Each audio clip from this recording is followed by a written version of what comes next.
और अब खबरें विस्तार से। जिला राजौरी में भारतीय सेना द्वारा आतंकवादियों के खिलाफ चलाए जा रहे अभियान के दौरान शहीद हुए भारतीय सेना के सैनिकों को आरएसपुरा में पूर्व सैनिकों द्वारा श्रद्धांजलि देने के साथ साथ पड़ोसी देश पाकिस्तान के खिलाफ जोरदार प्रदर्शन किया गया।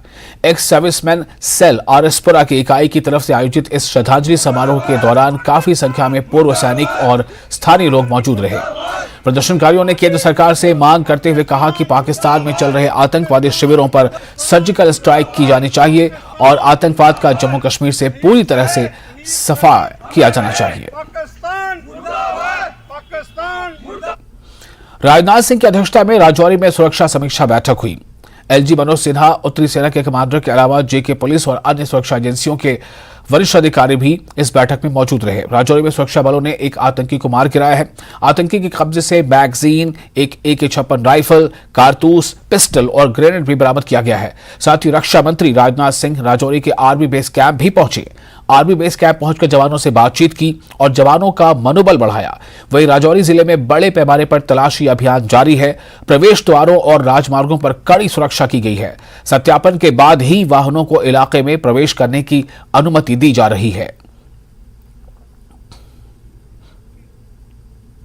राजौरी में शहीद हुए जवान नीलम सिंह का अखनूर में अंतिम संस्कार किया गया। अंतिम संस्कार के वक्त की तस्वीरें देखकर शायद आप भी आंसू रोक नहीं पाएंगे। शहीद नीलम सिंह का छोटा सा मासूम बेटा उनके पार्थिव शरीर के सामने रोते हुए दिखाई दिया। नीलम सिंह की अंतिम यात्रा में भारी संख्या में लोग शामिल हुए। लोगों ने बाइक रैली निकालकर नीलम सिंह अमर रहें के नारों के साथ उन्हें विदाई दी।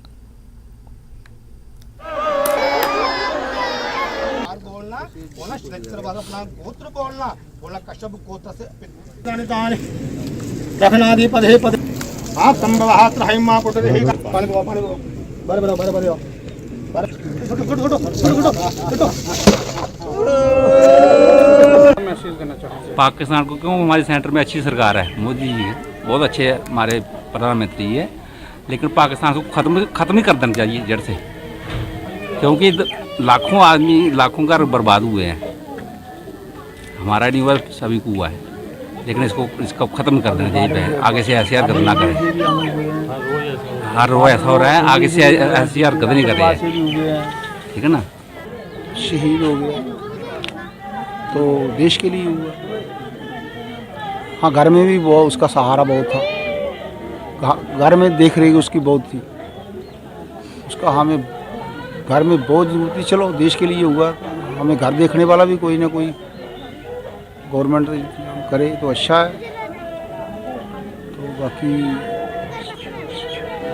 उसमें जज्बा था, लगन थी।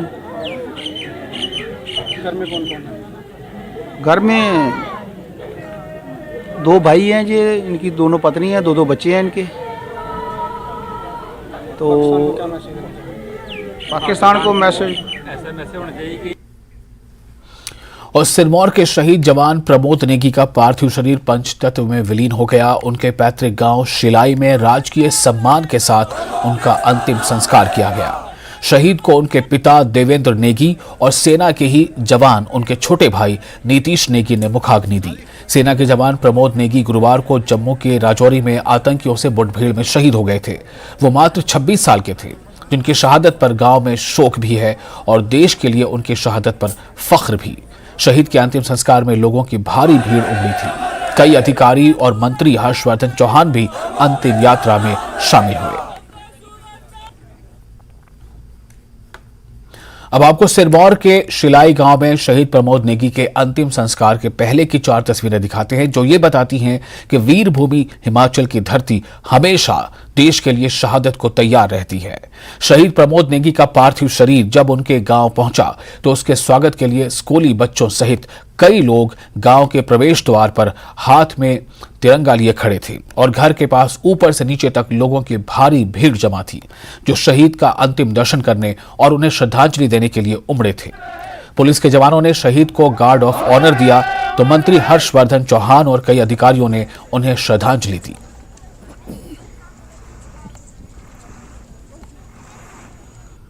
हिमाचल के लोगों में शहीदों के प्रति सम्मान की सर्वोच्च भावना हर बार दिखाई देती है। आज राजौरी मुठभेड़ में शहीद प्रमोद नेगी के अंतिम दर्शन के लिए हिमाचल और उत्तराखंड के बॉर्डर पांवटा साहिब में भी लोगों का हुजूम उमड़ पड़ा।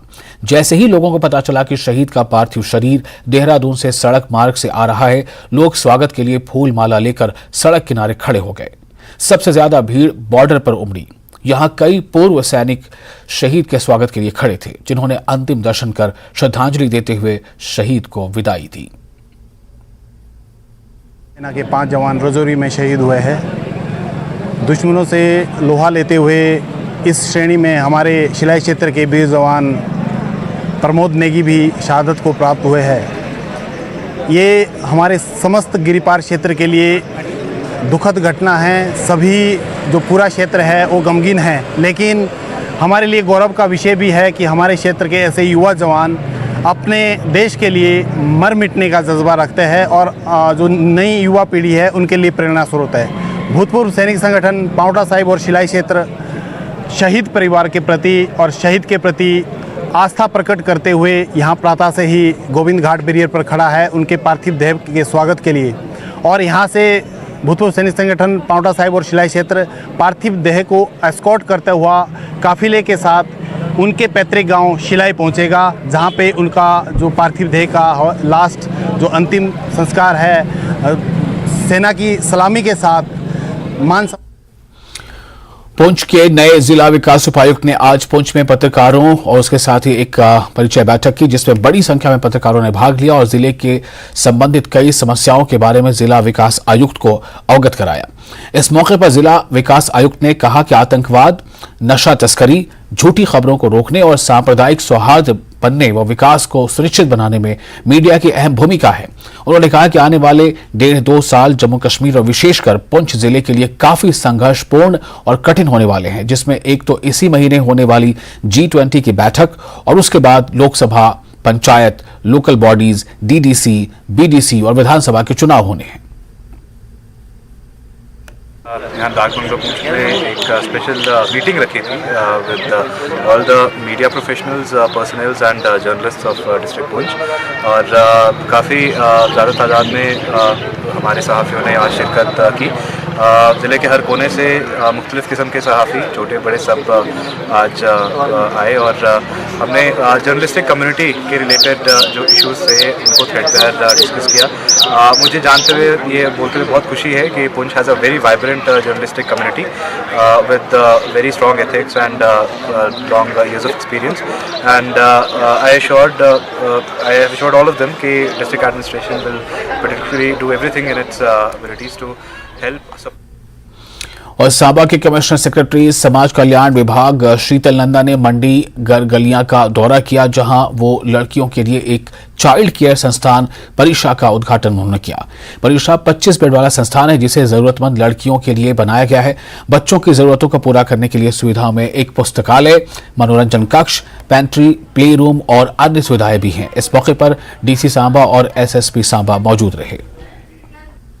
मेंट फॉर गर्ल्स जो किसी भी तरह से in need of care and protection हैं, may be single orphans, may be double orphans, may be उनके पेरेंट्स नहीं उनको सपोर्ट कर पाते हों, तो ऐसे कोई भी बच्चे हों तो उनसे जो भी उनके जानने वाले हैं या आगे पीछे वाले लोग हैं उनसे मेरी रिक्वेस्ट रहेगी कि वो एक अच्छा होम है जो बच्चों को सारी फैसिलिटीज़ उसमें हमने कोशिश की है प्रोवाइड करने की, library, computer lab, recreation room, yoga, sports, और इसलिए रिक्वेस्ट रहेगी कि कोई भी ऐसे बच्चे हों तो उनको ज़रूर वहाँ भेजें। मैम, जम्मू कश्मीर में कितने खोले जा रहे हैं जी? क्या कुछ तादाद रही है बच्चों की आपके पास? ये पूरे यूटी में हर डिस्ट्रिक्ट में 2 होंगे, एक फॉर बॉयज़, एक फॉर गर्ल्स।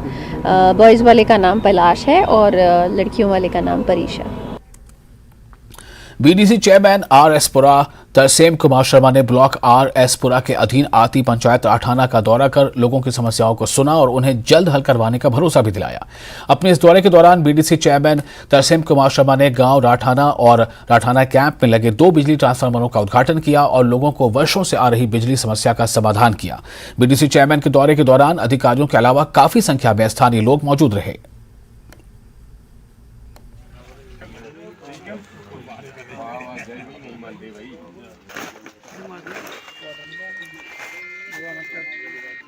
गर्मी अब आने में कोई विलम्ब नहीं है।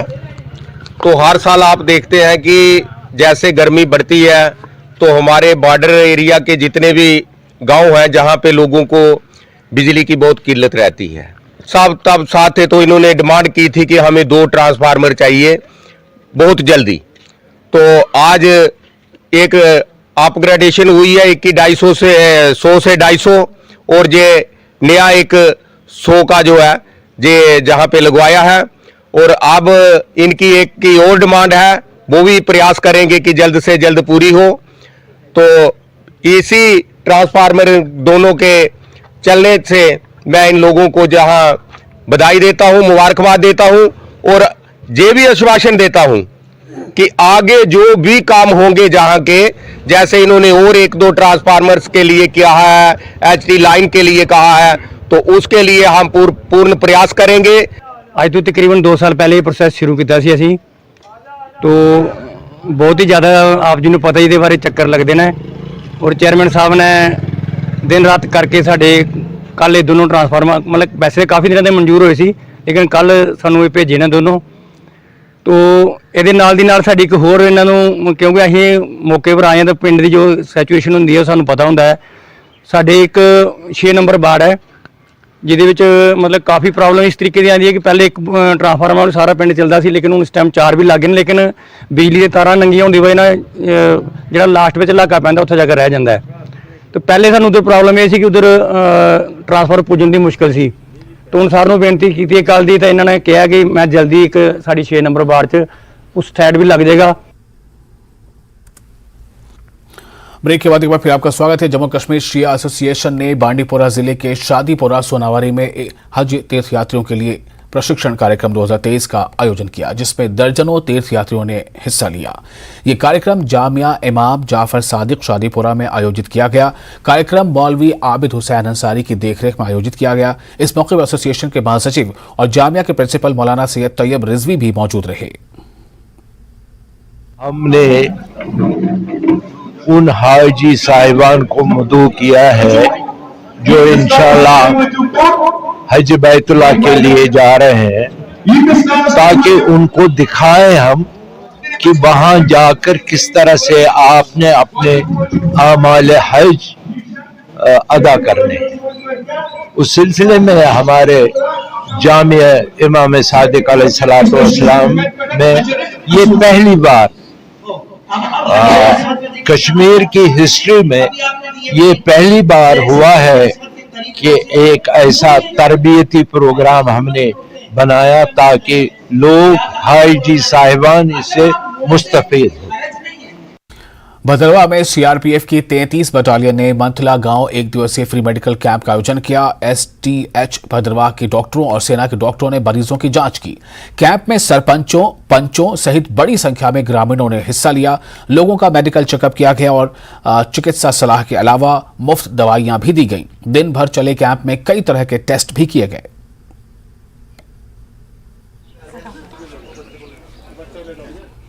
इस वक्त हम भदरवा की दूर दराज पंचायत मंथला में मौजूद हैं, जहां पे लोगों को उनके डोर स्टेप पे हेल्थ फैसिलिटी देने की गर्ज से सीआरपीएफ की 33 बटालियन ने इस दूर दराज पंचायत में एक मेडिकल कैंप लगाया है।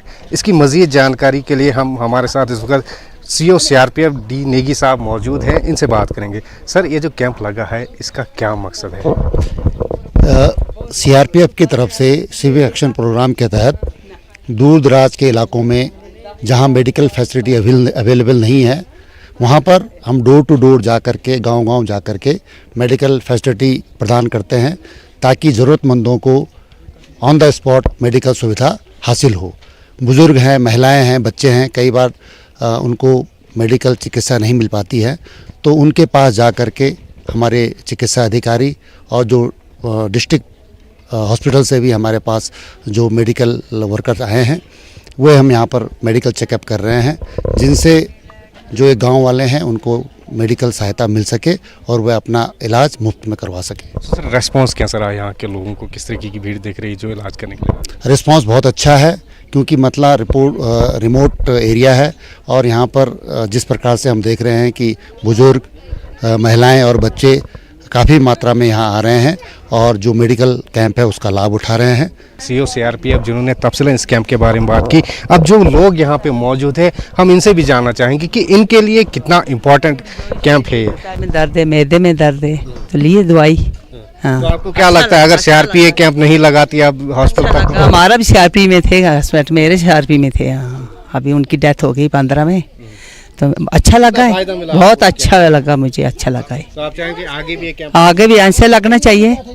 हाँ, हमारे जो गांव के बुजुर्ग है वो चल नहीं सकते नीचे, इधर अच्छा है, इधर तो हमारा घर है, इधर आना जाना हमें अच्छा लगता है, ये बहुत अच्छा लगा हमें। तो जैसा कि उन्होंने कहा कि ये जो इलाका है ये काफ़ी दूर है और यहाँ की जो बुज़ुर्ग हैं उनको चलने में काफ़ी दुश्वारी पैदा होती है, तो जो सीआरपी ने कैंप लगाया इससे उनको काफ़ी बेनिफिट मिला। न्यूज़ 18 जम्मू कश्मीर लद्दाख हिमाचल के लिए भद्रक की मंथला पंचायत से मैं साहिर हुसैन। और अब खबर शिमला से। शिमला चुनाव में कांग्रेस की बम्पर जीत के बाद अब सवाल ये है कि आखिर शिमला का मेयर और डिप्टी मेयर कौन होगा। इसे लेकर मंत्री विक्रमादित्य सिंह ने कहा है कि इसका फैसला सीएम सुक्खू और कांग्रेस प्रदेश अध्यक्ष प्रतिभा सिंह की अध्यक्षता में होने वाली बैठक में होगा। विक्रमादित्य सिंह ने कहा कि कांग्रेस के 24 पार्षदों में 14 महिलाएं हैं, ऐसे में मेयर और डिप्टी मेयर में से एक पद महिला को मिलना चाहिए। उन्होंने चुनाव में धांधली के बीजेपी के आरोपों को बेबुनियाद बताते हुए कहा कि कांग्रेस की जीत का सिलसिला लोकसभा चुनाव में भी जारी रहेगा। शिमला शहर की जनता का और हिमाचल की जनता का भी, जो बहुत से लोग शिमला के अंदर बसे हुए हैं, उनका दिल की गहराइयों से बहुत बहुत धन्यवाद करना चाहता हूं। जिस तरीके से कांग्रेस पार्टी को उन्होंने पूर्ण बहुमत इन चुनावों में दिया है और 34 में से 24 सीटें कांग्रेस पार्टी जीती है, ये एक बहुत बड़ा मैंडेट जो है वो शिमला शहर के लोगों ने शिमला म्यूनिसिपल कॉरपोरेशन में कांग्रेस पार्टी को दिया है। 24 महिलाएं इस बारी जो है वो एमसी में जीती हैं, भाजपा और कांग्रेस को मिलाकर, और 21 है, और जिसमें से हमारे पार्टी की जो है वो 14 है और 10 जो है वो पुरुष है। तो ये ये बिल्कुल नहीं ठीक आंकड़े, ऐसा नहीं है कांग्रेस के। तो ये हमारे लिए एक बहुत खुशी की बात है कि इस बारी जो है एक हाउस के अंदर महिलाओं का जो है एक डोमिनेंस हमको देखने को मिलेगी। और प्रियंका जी तो कहती हैं कि आधी आबादी पूरा हक, तो महिलाओं को भी हक मिलना चाहिए। किस रूप से मिलेगा वो तो पार्षद खुद तय करेंगे। जो नेता प्रतिपक्ष है आदरणीय जयराम जी, उनकी बात सुन रहा था और वो इस मैंडेट को स्वीकार करने के बजाय बेबुनियाद जो है वो टिक्का टिप्पणी सरकार के ऊपर और इलेक्शन कमीशन के ऊपर कर रहे थे। मैं समझता हूं ये बहुत दुर्भाग्यपूर्ण है। मणिपुर में हिंसा की चपेट में आकर अब तक 54 लोगों की जानें जा चुकी हैं। पीटीआई ने बताया है कि 54 मृतकों में 16 शव चुराचंदपुर जिला अस्पताल के मुर्दाघर में रखे गए हैं, जबकि 15 शव इम्फाल ईस्ट के जवाहरलाल नेहरू आयुर्विज्ञान संस्थान में हैं। इसके अलावा इम्फाल पश्चिम के लामफेल में क्षेत्रीय चिकित्सा संस्थान विज्ञान संस्थान ने 23 लोगों के मरने की पुष्टि की है। हालात पर काबू पाने के लिए सेना और असम राइफल्स के करीब 10,000 सैनिकों को राज्य में तैनात किया गया है। रक्षा प्रवक्ता ने बताया कि तनावग्रस्त इलाकों में फंसे कुल 13,000 लोगों को सुरक्षित निकालकर सेना के शिविरों में पहुंचा दिया गया है। सेना के पीआरओ ने बताया कि सुरक्षा बलों के तुरंत एक्शन के कारण हिंसा से प्रभावित क्षेत्रों के विभिन्न अल्पसंख्यक इलाकों से लोगों को बचाया गया। चुराचांदपुर, कांगपोयो, बोरोए और काकचिंग में हालात अब पूरी तरह से काबू में हैं। वहीं इम्फाल घाटी के सभी प्रमुख क्षेत्रों और सड़कों पर चप्पे चप्पे पर सेना की टुकड़ियां, रैपिड एक्शन फोर्स और केंद्रीय पुलिस बलों को तैनात किया गया था। अब इम्फाल घाटी में हालात काबू में आने लगे हैं, जनजीवन सामान्य होने लगा है। शनिवार को यहां दुकानें और बाजार फिर से खुल गए, लोगों ने खरीदारी की, सड़कों पर वाहन चलने लगे। मणिपुर में नीट परीक्षा को सस्पेंड कर दिया गया है। दिल्ली पहुंचे इनर मणिपुर से भारतीय जनता पार्टी के सांसद से बात की हमारे संवाददाता खुर्रम शहजाद ने। मणिपुर से हिंसा और मौतें होने की खबरें आ रही है। ज्यादा बातचीत के लिए हमारे साथ हैं केंद्रीय मंत्री राजकुमार रंजन सिंह जी। सर, आप वहीं से आते हैं, क्या हालात हैं और सरकार क्या कर रही है? ये पूरी जो हिंसा फैली है, इतने लोगों की मौत हो रही है, इस तरह की खबरें आ रही है। कोई सरकार हिंसा का नीति नहीं चाहिए। हमारा गवर्नमेंट भी हिंसा के विरुद्ध में रहने वाला सरकार है। तो 2 दिन पहले हमारा कुछ गोतरा वायलेंस हो चुका और लाइफ और प्रॉपर्टी उसका लॉस हो गया।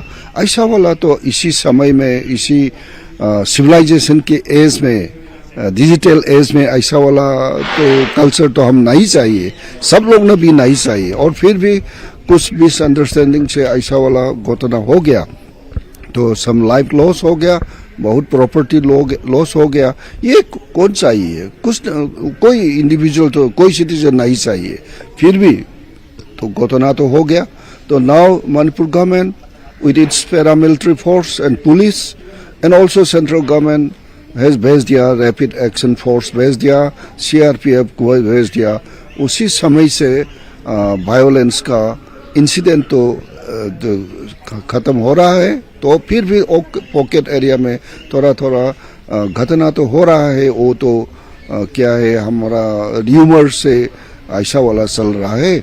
इसलिए मैं सब मणिपुर के पीपल्स को र्यूमर को मत सुना और गलत समाचार को पब्लिक के सोशल मीडिया में मत अपलोड करना। सर, आप कह रहे हैं कि हालात अंडर कंट्रोल है, सेना का फ्लैग मार्च हो रहा है, तमाम सुरक्षा बल वहां पर तैनात हैं, लेकिन कांग्रेस पार्टी अपोजिशन वो ये कह रहे हैं कि सरकार मणिपुर को संभाल नहीं पा रही है, भारतीय जनता पार्टी मणिपुर को संभाल नहीं पा रही है। ये मणिपुर तो बीजेपी सरकार तो कम से कम 6 ईयर हो रहा है। इसी 6 ईयर में हम लोग ने इतना शांति लेकर आया है, तो इसी को डिस्टर्ब करने के लिए ओपोजिशन पार्टी ने बना रहा है। इसलिए कितना साल है वो लोग ने मणिपुर को रूल किया, कितना समय है, इकोनॉमिक ब्लॉकेट, कितना गैप है बिटवीन हिल्स एंड प्लेन। वो लोग तो हमारा सरकार आने के बाद हिल के माने एस्पिरेशन हम सुना है, गो टू हिल बना रहा है, गो टू विलेज बना रहा है, गो टू गांव कर रहा है। प्राइम मिनिस्टर मोदी के सोशल वेलफेयर स्कीम हम सबको दिला रहा है। इसलिए हम लोग इक्विलिब्रियम माने शांतिपूर्ण राज्य तो बन गया और फिर सडनली कुछ लोग वेस्टेड इंटरेस्टेड वाला ऐसा वाला क्रिएट किया है। वो तो हम अभी सिचुएशन तो कंट्रोल कर रहा है। और इसी के साथ इस बुलेटिन में फिलहाल इतना ही, लेकिन न्यूज़ 18 JK पर बड़ी और अहम खबरों का सिलसिला जारी रहेगा।